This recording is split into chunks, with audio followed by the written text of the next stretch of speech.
ఎవరి పేరైతే సాయి అని మొదల్లో గాని, చివర్లో గాని ఉందో ఈ వీడియో పూర్తి వరకు సాయి కృష్ణ, శివ సాయి, రమేష్ సాయి, సాయిరామ్, సాయి శివ ఈ పేర్లతో ఉన్న వాళ్ళకి వీళ్ళ జీవితం ఎలా ఉండబోతుందనంటే 2026లో వీళ్ళు ఏదైతే ప్రయత్నాలు ఇప్పటివరకు ప్రయత్నాలు ప్రారంభించిన వాళ్ళు, నూతనంగా ప్రయత్నం కోసం చేస్తున్న వాళ్ళు ఖచ్చితంగా వీళ్ళకి మంచి జరుగుతుందనే చెప్పాలి.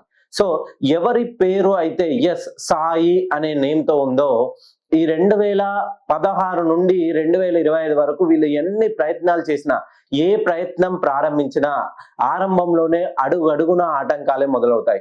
వీళ్ళు చదువులో చిన్నప్పటి నుండి కష్టపడి ఓ డిగ్రీయో, పీజీయో కంప్లీట్ చేసి ఉన్నత ఉద్యోగం కోసం వాళ్ళ స్వంతింటిని వదిలి వేరే ప్రదేశాలకు వెళ్తారు. అక్కడ ఉద్యోగం చేస్తున్నా వీళ్ళకి ఎప్పుడైనా ఆర్థికంగా వీళ్ళకి చాలా వెనుకబాటులో ఉంటారు. వీళ్ళు డబ్బులు సంపాదించి ఇంటికి పంపిస్తున్నా కూడా వీళ్ళ రుణ బాధలు తీర్చలేని స్థితిలో ఉంటారు. ఈ ఎస్ అనే అక్షరంతో పేరు పెట్టుకున్న వాళ్ళకి ఎలా ఉంటుందనంటే వీళ్ళు వ్యాపారం ప్రారంభించిన అనతి కాలంలోనే మంచి లాభాలు గడిస్తారు. కానీ కొద్ది రోజుల తర్వాత ఆటోమేటిక్ గా వ్యాపారము ఒక్కొక్క మెట్టుగా దిగజారిపోతుంది.